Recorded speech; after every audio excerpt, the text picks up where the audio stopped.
Hey guys, bonjour à toutes, bonjour à tous, Edouard Montas, directeur Europe de Wisdom & Golf. De retour aujourd'hui avec une belle annonce à vous faire. C'est ma venue au golf d'Île Biarritz le 12, 13, 14 mai prochain. Donc il y a 4 sessions de 3 heures. Il y en a déjà 2,5 à peu près remplies. Donc il reste de la place. C'est dans 2 semaines et demie. J'espère que vous allez venir me rejoindre pour ceux qui sont dans la belle région de Biarritz. Si vous voulez par hasard avoir plus d'informations, vous m'envoyez un mail à montaz@gmail.com. Je mettrai mon mail juste en dessous de la vidéo ici. Et venez nous rejoindre parce qu'on va passer une très bonne journée et 3 très bons jours. Juste un petit résumé des sessions. Vous avez donc 4 sessions de 3 heures, 4 élèves par session et on restera sur le practice et les aires de petits jeux pour travailler en profondeur vos prouesses du swing de golf vers la cible. Voilà. Donc aujourd'hui, sans plus attendre, on va parler vraiment de la différence entre statique et dynamique quand on parle d'un swing de golf.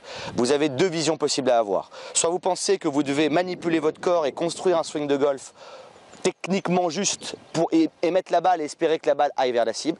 Ou deuxième étape, je m'excuse pour le vent mais je pense que vous m'entendez. Deuxième étape, la cible construit votre coup de golf. Et c'est là que je veux vraiment que vous compreniez de quoi on parle. Juste une petite parenthèse. Dans le monde golfique d'aujourd'hui, vous entendez beaucoup d'enseignants vous parler de produits technologiques comme la Cavest que j'ai eu il y a déjà 6 ans et que j'ai revendu. Je vous expliquerai pourquoi après. Le Trackman, toutes ces belles choses. D'accord ? Tous ces outils sont construits en rapport avec des joueurs qui vont vers la cible. C'est-à-dire qu'un jour, Trackman, qui a eu la création du logiciel, on a pris les meilleurs joueurs en Europe et les meilleurs joueurs féminins, masculins, tout ce que vous voulez. On a pris leur swing en relation avec la cible et ce que faisait leur balle et on a sorti des données. D'accord ? Mais à l'avance, ces joueurs-là avaient construit leur swing par rapport à où ils voulaient mettre la balle. Au golf, le business est à la cible, le business n'est pas à la balle. Vous comprenez ce que je veux dire ? Donc quand vous allez vers Trackman et que vous essayez d'avoir les bons chiffres, vous vous séparez de l'essentiel du coup de golf, c'est-à-dire répondre à une cible. Première chose. Pour Cavest, que j'ai eu à l'époque, je m'en suis séparé parce que c'était un outil pour moi beaucoup trop statique et qui demandait évidemment ce que j'ai essayé de changer, mais beaucoup de résistance du bas du corps. Donc la base de Cavest, c'est de vous dire qu'il faut créer du différentiel, j'ai envie de dire, entre le haut et le bas du corps. Donc vous avez des capteurs. Et j'avais demandé à Cavest à l'époque de mettre la machine dans les chiffres de mes élèves, c'est-à-dire avec des hanches qui tournent vraiment. Ça n'a pas été possible de le faire, c'est pour ça que je m'en suis séparé. Maintenant, on vous parle dans Cavest de ce qu'on appelle la séquence cinématique. Kinematic sequence en anglais, d'accord ? C'est-à-dire ce qu'on voit chez tous les champions qui vont vers une cible évidemment, une reprise d'appui, le bas du corps part en premier, le haut du corps, donc le torse suit, les bras, donc vous avez un capteur sur la main, et le club se libère en dernier. Merveilleux de savoir ça. Maintenant, si vous mettez Cavest ou si vous essayez vous-même de créer cette séquence tant bien que mal, vous prenez vraiment le mauvais chemin. Donc comment cette séquence se construit ? Là, on arrive à une chose importante, vous voyez que c'est très théorique aujourd'hui. Nous sommes sur Terre depuis plus de 2 millions d'années, d'accord ? À l'époque, quand on ne pouvait pas se nourrir dans un restaurant ou dans un supermarché, juste une petite histoire là-dessus, c'est important, écoutez bien, on était des chasseurs. Donc ça veut dire qu'on a développé depuis la nuit des temps une manière de lancer des objets, lancer pour les Indiens des tomahawks, lancer des lances pour ce que vous voulez, les hommes préhistoriques. Donc on a toujours eu en nous cette autopréservation et cette séquence de lancer, si vous voulez. Donc à partir du moment où vous avez une cible et que vous voulez manger et vous levez le lendemain matin en ayant pris un bon repas la veille, vous devez donc chasser. J'ai mon bison qui est là-bas, je prends l'élan et je jette mon tomahawk. Je sais que c'est une image assez drôle, mais je pense que ça vous parle. Le swing de golf, c'est la même chose. C'est pour cela que tout le monde doit et peut jouer au golf. Vous avez un outil qui est ici. Vous voulez envoyer l'énergie de votre swing ou jeter votre club vers la cible. Donc on part d'une image. C'est là-bas que je vais. Je prends l'outil et je le jette. Si maintenant on prend ce swing au ralenti, vous allez voir que je prends de l'amplitude, je cherche le sol. Maintenant que j'ai le sol, le bas du corps se rétracte, le haut du corps suit, les poignets arrivent et le club en dernier me libère vers la cible ou se libère vers la cible. Comment ai-je fait ça ? En étant focus vers là-bas. Donc un coup de golf, je vais taper des balles, ne vous inquiétez pas, mais un coup de golf part, on peut monter, on peut parler pendant 10 heures, part de ce que vous visez si vous voulez être performant et construire une action vers la cible. Qu'est-ce qu'on vise ? Une fois qu'on a ce qu'on vise, quelle trajectoire ? Une fois qu'on a la trajectoire, quelle est la sensation que je veux envoyer vers la cible. Vous avez plein de mes vidéos là-dessus. Jeter le club, couper de l'herbe, la faux, tout ce que vous voulez, le marteau, d'accord ? Et en dernier, l'observation. Enfin, en dernier plutôt, j'allais dire, la balle. Donc la balle, c'est le dernier maillon de la chaîne. Donc là, j'ai un peu de vent encore une fois, mais je vais vous taper quelques shots pour vous montrer la différence. Donc on va dire que je vais milieu de fairway, un peu à droite de la boule de départ qui est là. Et j'ai 2 visions dans ce coup de golf. Soit je me mets ici et j'essaye de me mettre dans une position pour taper la balle. Vous voyez que quand j'essaye de taper la balle, le club se libère quelque part par là. Donc voilà la position que je vais adapter pour taper cette balle, on est bien d'accord. Donc là évidemment je peux essayer de taper cette balle mais je vais sûrement perdre mon équilibre. Ce qui arrive à beaucoup de joueurs de golf parce que c'est ça leur cible.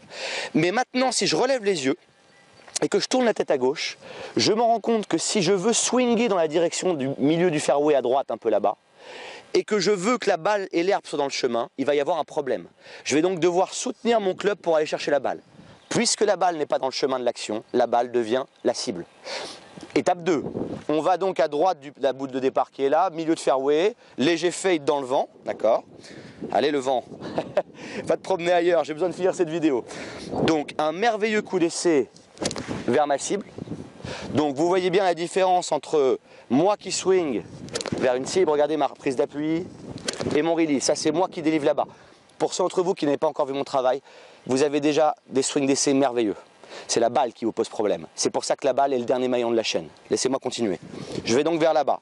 Je fais un merveilleux swing dans cette direction. L'énergie va légèrement à gauche de ma cible finale, c'est ce qu'on veut pour un fade. Quand je swing vers là-bas, regardez bien, si vous laissez faire la gravité, regardez bien où le club passe au sol. Mon club de golf touche le sol dans cette zone. C'est donc là que la balle doit être. J'avance la machine méticuleusement jusqu'à la balle. D'accord? Là, je sens que si je relève les yeux, je peux swinger vers ma cible qui est là-bas et naturellement avoir l'herbe et la balle dans le chemin de mon action. Donc là, la balle, si vous voulez, n'est plus mon focus puisque mon club passera par là. C'est pour cela qu'encore une fois, troisième étape, la gravité est essentielle. C'est votre allié dans un swing de golf. On n'est pas dans une manipulation, on est dans un lâcher-prise du poids des bras en direction de la cible. Donc je recommence, mon merveilleux coup d'essai. Vidéo très théorique, mais c'est très important ce qu'on voit là. Là, on peut faire ce qu'on veut. Je sens que je peux libérer vers là-bas et couper de l'herbe au passage.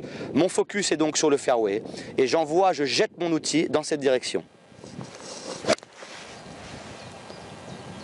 Et ça se passe de commentaires. Donc j'ai mon léger cut qui est là-bas, j'ai mon release qui était un tout petit peu gras mais très agréable, et je remets une balle. Et c'est là qu'on arrive à la dernière étape, l'observation. C'est-à-dire que soit là j'arrête et je commence à voir mon swing à la caméra et trouver 1 million de positions à analyser techniquement, ou deuxième cas de figure, je me pose la question. Est-ce que je suis resté focus avec l'endroit où je voulais que la balle démarre? J'ai un peu lâché au retour, ok. Est-ce qu'il y avait de l'effort ou peu d'effort? Pour moi, très peu d'effort, donc ça c'est bien. Étais-je en équilibre ou ai-je perdu mon équilibre? J'étais en équilibre. Ok. Comment était le contact? Un tout petit peu gras mais très correct. Next shot. De toutes les manières, votre cerveau se réadapte à chaque fois. Donc pas besoin de revenir tout le temps constamment en arrière. Vous comprenez ce que je veux dire? Donc on se remet ici. Je recommence la même tâche. Couper mon herbe vers là-bas. Mon cerveau sait ce qu'il doit faire comme modification. Couper de l'herbe vers la gauche du fairway qui est là-bas sans effort. La gauche du fairway.